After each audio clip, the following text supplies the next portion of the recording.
প্রশংসা কর, সবাই শুনবে বন্ধুরা আমারে। বল কি বলছিস রানী? বলছি এই যে এখন চিকেন পকোড়া করা হচ্ছে।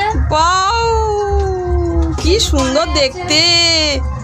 বিজয় তোর খেতে ইচ্ছা করছে, কিন্তু দিদি তো এখন দিদি তো দেবে না, এখন হবে তার। বলছে মনে হচ্ছে বাটিটা এক্ষুনি নিয়ে চলে যাবে। আমি জানি ওই জন্য বসে আছে। সেই বিড়ালগুলো দেখবে মা চুপ করে বসে থাকবে, মানে সুযোগ পেলে একদম একদম অন্তরা হাওয়া দিচ্ছে রানীকে, গরম করছে বলে। বাবরে ননদ পাওয়া ভাগ্যের ব্যাপার। মেয়ে আমার ঘেমে নিয়ে গেছে গো।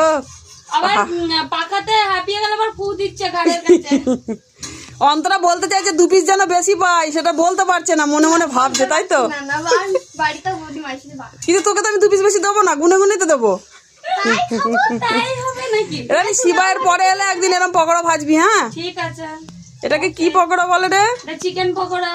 ও কি কি দিলি এর মধ্যে একটু বল। এর মধ্যে বেশি কিচ্ছু লাগে না, শুধু কর্নফ্লাওয়ার আর একটু আদা রসুন পেস্ট না করলে ওই ইয়ে করে গ্রেট করে দিয়ে দিলেও হয়। পেঁয়াজ দিলি না, চিকেন তোমার আদা রসুনের গ্রেট আর হচ্ছে কর্নফ্লাওয়ার আর একটু গোলমরিচের গুঁড়ো, নুন, বাস, একটু কাশ্মীরি লঙ্কার গুঁড়ো। ঠিক আছে, ওকে বন্ধুরা, সব যার যার ভালো লাগবে চলে আসবে আমাদের বাড়ি।